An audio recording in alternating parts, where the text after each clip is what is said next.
নমস্কার বন্ধুরা, পশ্চিমবঙ্গে গ্রাম পঞ্চায়েতে নিয়োগের বিজ্ঞপ্তি ইতিমধ্যে প্রকাশিত হলো। তোমরা ওয়ান স্ক্রিন দেখতে পাচ্ছ, এটি হচ্ছে অফিসিয়াল বিজ্ঞপ্তি যেটি কিছুক্ষণ আগে প্রকাশিত হয়ে গেল। এবং তোমরা দেখতে পাচ্ছ গ্রাম পঞ্চায়েত অফিসে কিন্তু নিয়োগ হচ্ছে গ্রাম রোজগার সহায়ক, অর্থাৎ জিআরএস গ্রাম রোজগার সহায়ক পদে কিন্তু নিয়োগ হচ্ছে। তোমরা প্রত্যেকে এখানে আবেদন করতে পারবে। আজকের এই ভিডিওতে আমরা এই অফিসিয়াল নোটিফিকেশন নিয়ে আলোচনা করব। কোথায় কতগুলি শূন্যপদ রয়েছে, শিক্ষাগত যোগ্যতা কী চাওয়া হয়েছে, পাশাপাশি তোমরা আবেদন কোন ডেট থেকে কোন ডেট পর্যন্ত করতে পারবে, বেতন কত রয়েছে, সম্পূর্ণটা জানতে পারবে আজকের এই ভিডিও থেকে। সেই জন্য ভিডিওটি প্রথম থেকে শেষ পর্যন্ত অবশ্যই দেখবে। এবং যারা ইউটিউব থেকে দেখছো চ্যানেলটিকে সাবস্ক্রাইব করে নাও, যারা ফেসবুক থেকে দেখছো তারা পেজটিকে ফলো করে নিতে ভুলবে না। তো চলো ভিডিওটি শুরু করা যাক।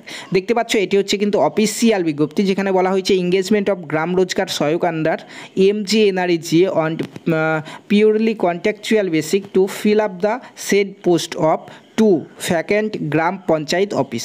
গ্রাম পঞ্চায়েতের অফিসেই কিন্তু জিআরএসের যে পোস্ট রয়েছে, অর্থাৎ গ্রাম রোজগার সহায়কের যে পোস্ট রয়েছে, সেই পোস্টে নিয়োগের বিজ্ঞপ্তি হচ্ছে এটি। ঠিক আছে, কিছুক্ষণ আগে এটি জারি হয়েছে। এবং তোমরা কারা কারা আবেদন করতে পারবে দেখো, শিক্ষাগত যোগ্যতাতে বলা হয়েছে উচ্চ মাধ্যমিক পাস করতে হবে, তারপরে আবেদন করতে পারবে। এবং উচ্চ মাধ্যমিকে তোমার সায়েন্স কিংবা ভোকেশনাল এই দুটির মধ্যে যে কোনো একটি কিন্তু থাকতে হবে, তারপরে তুমি এখানে আবেদন করতে পারবে। ঠিক আছে, এবং উচ্চ মাধ্যমিকে ফিজিক্স এবং ম্যাথ কিন্তু কম্পালসারি সাবজেক্ট হিসাবে থাকতেই হবে তোমার। পাশাপাশি উচ্চ মাধ্যমিকে 55% নাম্বার কিন্তু পেতেই হবে, মিনিমাম 55% নাম্বার পেতেই হবে, তারপরে তুমি আবেদন করতে পারবে। অর্থাৎ দেখতে পাচ্ছ এখানে যে উচ্চ মাধ্যমিকে সায়েন্স কিংবা ভোকেশনাল নিয়ে উচ্চ মাধ্যমিক যারা পাস করেছো এবং ফিজিক্স এবং ম্যাথ যাদের সাবজেক্ট রয়েছে এবং মিনিমাম 55% নাম্বার রয়েছে, তারা এখানে আবেদন করতে পারছো। ঠিক আছে, তার সঙ্গে একটা কম্পিউটারের সার্টিফিকেট থাকতে হবে, যেটি মিনিমাম 6 মাসের হলেও কিন্তু হবে। ঠিক আছে, এজ লিমিট দেখো, বলা হয়েছে যে 18 বছর থেকে তোমরা 35 বছরের মধ্যে যাদের বয়স তারা এখানে আবেদন করতে পারবে। এবং তোমাদের বয়সটা ধরা হবে 26/5/2025 তারিখ অনুযায়ী। ঠিক আছে, এবং তোমরা এখান থেকে দেখে নাও যে বেতন কত দেওয়া হবে। দেখতে পাচ্ছ 12,000 টাকা বেতন কিন্তু এখানে রয়েছে, যদিও 12,000 টাকার বেশি কিন্তু গ্রাম রোজগার সহায়করা কিন্তু পেয়ে থাকে। ঠিক আছে, তো এখানে কিন্তু নোটিফিকেশনে 12,000 টাকা উল্লেখ রয়েছে। ঠিক আছে, দেখো অ্যাপ্লিকেশন তোমাদেরকে ব্লক অফিসে জমা করতে হবে ফর্ম, এবং ফর্মের সঙ্গে কী কী ডকুমেন্টস দিতে হবে একবার দেখে নাও। তোমাদেরকে উচ্চ মাধ্যমিকের মার্কশিট দিতে হবে, পাশাপাশি তোমাদেরকে মাধ্যমিকের অ্যাডমিট কার্ড দিতে হবে। ঠিক আছে, তারপরে দেখতে পাচ্ছ এখানে কম্পিউটারের সার্টিফিকেট দিতে হবে, ভোটার কার্ড বা ইপিক কার্ড, তোমাকে ভোটার আইডি বা ইপিক কার্ড দিতে হবে, তারপর রেসিডেন্টিয়াল সার্টিফিকেটের অরিজিনাল সার্টিফিকেট দিতে হবে, এবং আধার কার্ড দিয়ে কিন্তু ফর্মটিকে তোমাদের ব্লকে জমা করতে হবে। ঠিক আছে, সঙ্গে এখানে কিন্তু মোবাইল ফোন নম্বর ম্যান্ডেটারি বলা হয়েছে, প্রত্যেককে দিতেই হবে। আবেদন কোন ডেট থেকে কোন ডেট পর্যন্ত করতে পারবে দেখে নাও। 26/5/2025 তারিখ থেকে আবেদন, যেটি চলবে 9/6/2025 তারিখ পর্যন্ত। 26/5/2025 তারিখ থেকে 9/6/2025 তারিখ পর্যন্ত কিন্তু তোমরা আবেদন এখানে করতে পারবে।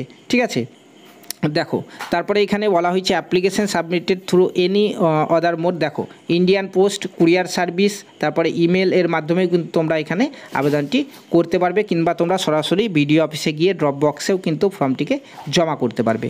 ঠিক আছে, প্রসেস অফ সিলেকশনে বলা হয়েছে তোমাদের এখানে কোনো রকম লিখিত পরীক্ষা কিন্তু নেওয়া হবে না। তোমাদের উচ্চ মাধ্যমিকে ফিজিক্স এবং ম্যাথ যে সাবজেক্ট রয়েছে, সেখানে তোমাদের এই দুটো সাবজেক্টে যা নাম্বার রয়েছে সেই নাম্বার যোগ করে কিন্তু একটি মেরিট লিস্ট তৈরি করা হবে, এবং সেই মেরিট লিস্টে উপরের দিকে যাদের নাম থাকবে তারাই কিন্তু এখানে জবটি পাবে। ঠিক আছে, অ্যাপ্লিকেশন ফর্মটি এই নোটিফিকেশনের সঙ্গেই দেওয়া হয়েছে, দেখে নাও। বলা হয়েছে application form for the post of Gram Rozgar Sahayak. ঠিক আছে, তো এখানে এক কপি ছবি দেবে, এবং এখানে যা যা বলা হয়েছে তোমার নাম, বাবার নাম, ডেট অফ বার্থ, তারপরে অ্যাড্রেস, সমস্ত কিছু দিয়ে দেবে। দিয়ে দেওয়ার পরে কিন্তু এই ফর্মটি তোমরা ব্লক অফিসে জমা করতে পারবে। ঠিক আছে, নোটিফিকেশান আমাদের বেরিয়েছে, দেখো office of the block development officer. দেখতে পাচ্ছ নর্থ 24 পরগনা জেলার তরফ থেকে বেরিয়েছে, গাইহাটা ব্লক থেকে। গাইহাটা ব্লকের যারা স্থায়ী বাসিন্দা তারাই কিন্তু এখানে আবেদন করতে পারবে। এবং তোমাদের ব্লকের 2টি পঞ্চায়েতে কিন্তু এই শূন্যপদ রয়েছে। দেখতে পাচ্ছ ইচ্ছাপুর 2 এবং রয়েছে জলেশ্বর 2 গ্রাম পঞ্চায়েতে। ঠিক আছে, ওই ব্লকের প্রত্যেকজন ক্যান্ডিডেট আবেদন করতে পারবে, এবং এই দুটি পঞ্চায়েতেই কিন্তু শূন্যপদ রয়েছে। ঠিক আছে, এখন যারা অন্যান্য জেলায় এবং অন্যান্য ব্লক থেকে ভিডিওটি দেখলে তারা কিন্তু প্রত্যেকে তোমাদের জেলার এবং ব্লকের নামটি অবশ্যই কমেন্টে জানিয়ে দেবে, কারণ এই জিআরএস অর্থাৎ গ্রাম রোজগার সহায়ক গ্রাম পঞ্চায়েতের যে পদ, সেখানে কিন্তু নিয়োগ প্রতিনিয়তই হতে থাকে, এবং প্রত্যেকটি জেলায় কিন্তু এটি কিন্তু আলাদা আলাদাভাবে কিন্তু এই নোটিফিকেশান বের হয়। তো যখনই তোমাদের জেলায় তোমাদের ব্লকে এই নোটিফিকেশান বেরোবে, সবার আগে আমরা তোমাদেরকে ইনফর্ম করে দেবো। ঠিক আছে, এবং নর্থ 24 পরগনার গাইহাটা ব্লকের যারা বাসিন্দা, যারা আবেদন করবে, তোমরা তোমাদের ডিস্ট্রিক্ট অফিসিয়াল ওয়েবসাইটে চলে যেতে পারো। ডিস্ট্রিক্ট অফিসিয়াল ওয়েবসাইটে কিন্তু এই নোটিফিকেশান ইতিমধ্যে প্রকাশিত হয়ে গেছে। দেখো এটি হচ্ছে হচ্ছে তোমাদের ডিস্ট্রিক্ট অফিসিয়াল ওয়েবসাইট north24pargana.gov.in।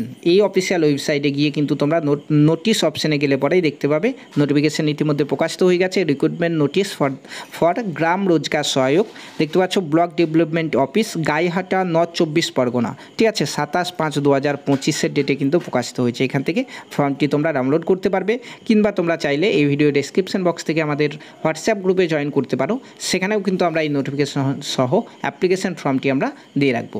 ভিডিওটি ইনফরমেটিভ হয়ে থাকলে অবশ্যই প্রত্যেককে চ্যানেলটিকে সাবস্ক্রাইব করে নাও। ফেসবুক থেকে দেখলে পেজটিকে ফলো করে ভিডিওটিকে একটি লাইক করতে ভুলবে না। ধন্যবাদ।